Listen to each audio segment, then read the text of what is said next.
Buffalo Bills and the Baltimore Ravens. This one should be fun. This one definitely should be fun at the very least. So, starting off again from our perspective, we show a little bit of value on the Bills side. We make the number one. But yeah, for Josh Allen, I think Seth, last year, I think he started to kind of quiet a lot of the, we'll just call them haters for lack of a better Yeah. word. And this season, I forgot to check before we started recording, but he's got to be at least maybe the co-favorite for MVP. In this early go of the Oh, season, yeah. he's playing out of his mind. He's playing really, really well. And I heard an interesting, I guess, angle or narrative, and it's something that's hard to quantify, but it was that because of Stephon Diggs' departure, star receiver who was always bitching about something over there, that Josh Allen's turnovers are down because he does not feel compelled to feed hungry mouths. Everyone's just kind of content playing the role, and that seems to be the case. 16 different players already have caught a pass for Buffalo. So he's distributing like crazy. So breaking down this matchup here, yeah, what sticks out, and are there any angles that you're thinking about for how to play this? Yeah, I mean this is strength on weakness. This has got shootout written all over it. We're looking at Baltimore. They are the number one rushing offense going up against the 28th rushing defense in Buffalo. So Baltimore can run the ball. Buffalo can't stop the run. Now on Buffalo's offensive side, number one passing team, and what do you know? Baltimore's 27th pass defense. So Buffalo is going to probably be able to throw the hell out of this ball.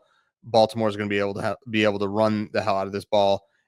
This is going to be, I think, the Chiefs Buffalo matchup of what 2 years ago. I think there's going to be a lot of points here.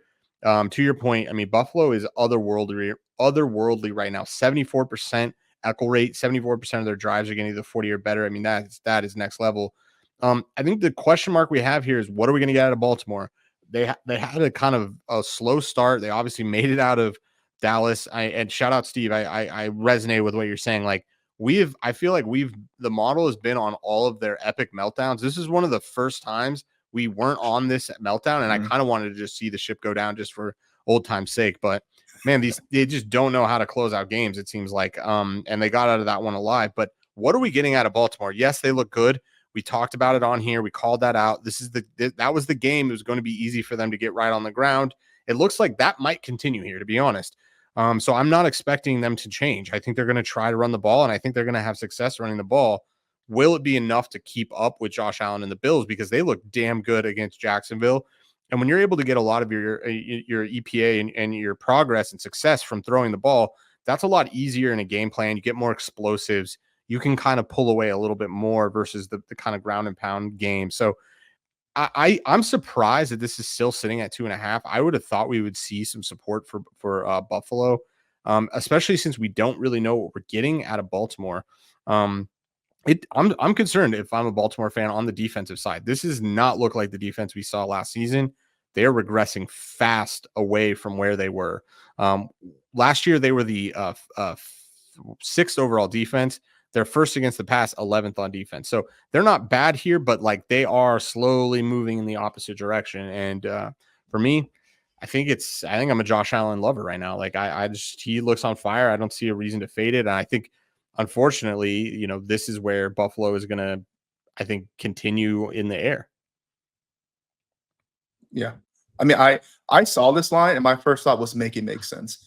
How are you not taking Buffalo points? How are you not taking Buffalo money line? I mean, listen, I get it. Buffalo so far, they've beaten a toolless Dolphins for, whatever part of that game that was. They were already had it in control.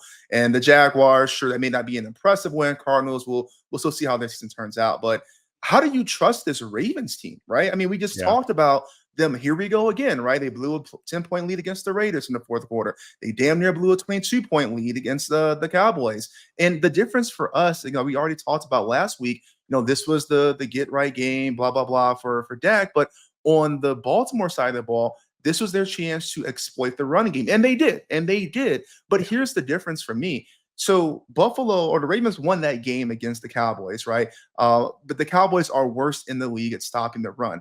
Buffalo's not. Buffalo is above average, ranking 12th in the EPA per rush on defense. So I can't wrap my head around this one because you have all the pieces to really kind of make it a little bit difficult for for Buffalo, or excuse me, for Baltimore to get into this without any of the sort of hand me, kind of handouts that we saw Dallas give. And then my final point is, again, like stuff like you had mentioned, this is a Buffalo team that is continually rolling, and we kind of know what we're getting. We've seen this team get strong as the game goes on. So I really don't know how you don't take money line, and you better believe if by some miracle, somehow, Buffalo is down by a touchdown in the fourth quarter, I am running to my phone to live bet a money line bet. Yeah. I don't care if that's responsible or not. I just, until proven otherwise, that is going to be a sort of no-brainer for me against this Baltimore team that has just shown, for whatever reason, they cannot sustain the lead and they cannot get out of their own way with these meltdowns. Yeah, I think you're spot on. The only thing I had to put here is at a 2.5 number. If you're forecasting this to be a shootout with the new math you're talking about, a two ends up being a key number, right? Because you're Mm. either going to lose because you're going to lose by 4, or you're going to cover because they're going to win by 2. And we saw in that Kansas City game, unfortunately, it didn't go, or I guess we didn't have a play in that game, but the moment that touchdown was scored, even though it got pulled off the board, they put the 2s up. They were going for 2. So I think Harbaugh is going, if it comes to a shootout and you see them be in a position to basically tie it or go for 2, they're going to go for 2. So